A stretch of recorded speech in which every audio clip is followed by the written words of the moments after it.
नजर प्रधानमंत्री मोदी की अहम बैठक, ऑक्सीजन की उपलब्धता सुनिश्चित करना उद्देश्य। मोदी कैबिनेट के बड़े विस्तार के बाद पहली कैबिनेट मीटिंग में कोरोना को लेकर बड़ा फैसला, 9 महीने की बनी योजना, 2,44,000 नए बेड की तैयारी।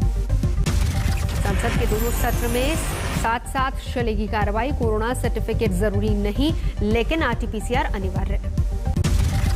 पीएम मोदी के फरमान की हुई तामील, आज वक्त पर दफ्तर पहुंचे मंत्री ज्योतिरादित्य सिंधिया ने संभाला नागरिक उड्डयन मंत्रालय का कामकाज। अनुराग ठाकुर भी सुबह वक्त पर पहुंचे दफ्तर, मंत्रिमंडल विस्तार में अनुराग ठाकुर केंद्रीय सूचना प्रसारण और खेल मंत्री बनाए गए हैं। यूपी के लखीमपुर खीरी में ब्लॉक प्रमुख पद के नामांकन के दौरान शर्मनाक हरकत, समाजवादी पार्टी की महिला प्रत्याशी से बदसलूकी।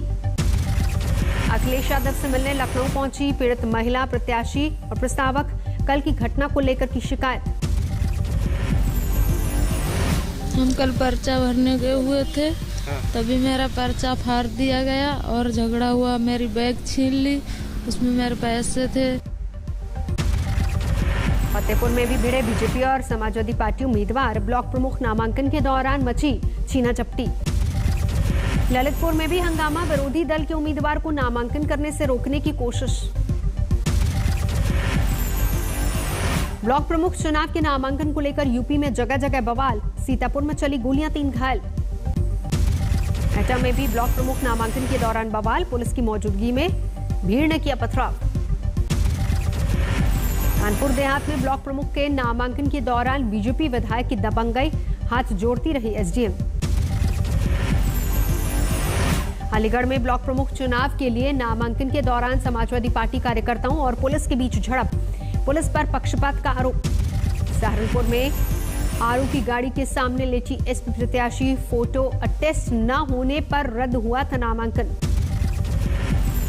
यूपी में चुनावी अभियान के आगाज के साथ ही विवादों में आए ओवैसी राजभर, गाजी मजार में चादर चढ़ाने पर उठे सवाल। बीजेपी ने महाराजा सुहेलदेव के बहाने ओवैसी राजभर पर साधा निशाना, योगी के मंत्री बोले वोट के लिए विदेशी आक्रमणकारी से लड़ने वाले योद्धा का अपमान। और पूरे राजभर समाज का अपमान है, पूरे देश को प्यार करने वालों का अपमान है। योगी को दोबारा सीएम नहीं बनने देने की चुनौती पर पलटे ओवैसी, कहा निजी नहीं सियासी विरोध की बात है। देर रात लखनऊ में बीजेपी अध्यक्ष जेपी नड्डा के साथ कल्याण सिंह को देखने पहुंचे सीएम योगी, इलाज के लिए 11 डॉक्टरों की टीम तैनात। कृषि मंत्री के बयान पर भड़के आंदोलनकारी किसान, कहा जब तक खत्म नहीं होंगे तीनों कानून तब तक चलेगा आंदोलन। किसान नेताओं की चेतावनी, सरकार चाहे तो मारपीट कर भगा दे लेकिन बिना शर्तों की बातचीत।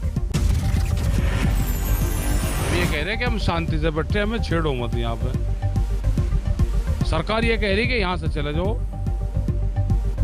मगर या तो जाएगा बातचीत से और नहीं तो भाई डंडे हैं, गोली लाठी है तारे पास में। कल केंद्र सरकार ने की थी आंदोलनकारी किसानों से बातचीत पर लौटने की अपील। कृषि मंत्री बोले वापस नहीं होंगे कानून। दिल्ली में यमुना का हाल बेहाल, कालिंदी कुंज इलाके में पानी पर दिखा जहरीला झाग। मुंबई के पूर्व पुलिस कमिश्नर परमवीर सिंह को नोटिस जारी करेगा ईडी, सूत्रों के मुताबिक 100 करोड़ की वसूली मामले में होंगे सवाल जवाब।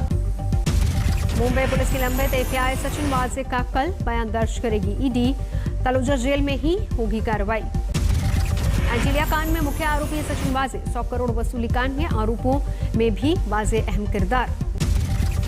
दरभंगा धमाके में 3 आरोपियों की पटना एनआईए कोर्ट में पेशी, 1 आरोपी बीमार। जम्मू कश्मीर में पहली बार रिजर्व की जाएंगी एसटी सीटें, मुख्य चुनाव आयुक्त के साथ परिसीमन आयोग की प्रेस कॉन्फ्रेंस में ऐलान। जम्मू कश्मीर के कुलगाम में सुरक्षा बलों और आतंकियों के बीच मुठभेड़, रिडवानी इलाके में मोर्चे पर डटे जवान।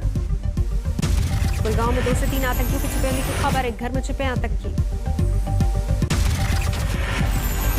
कल आतंकी मुठभेड़ के बाद सर्च ऑपरेशन के वक्त एक घर में सुरक्षा बल पर हुई थी गोलीबारी, इसके बाद जवानों ने घर की घेराबंदी की।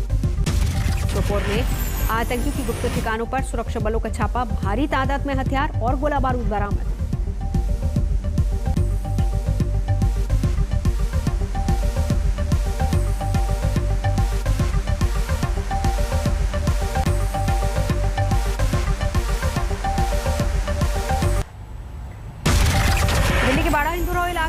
सड़क पर ताबड़तोड़ फायरिंग, 2 राहगीरों की मौत। पुलिस के मुताबिक पूरी प्लानिंग के बाद हुआ हमला। कार सवार 3 लोगों को निशाना बनाने आए थे बदमाश। पुरानी रंजिश में हमले का शक। चश्मदीदों के मुताबिक सड़क पर हथियार लेकर घूम रहे बदमाशों ने बेखौफ होकर चलाई गोली। 15 से 20 राउंड फायरिंग का दावा। एक दिन पहले दिल्ली के नारायणा इलाके में भी बेखौफ बदमाशों ने एक कारोबारी पर की थी फायरिंग। सीसीटीवी में कैद हुई थी पूरी वारदात। बेखौफ बदमाशों ने कार में बैठते वक्त 32 साल के कारोबारी को मारी 4 गोलियां, गंभीर हालत में अस्पताल में भर्ती।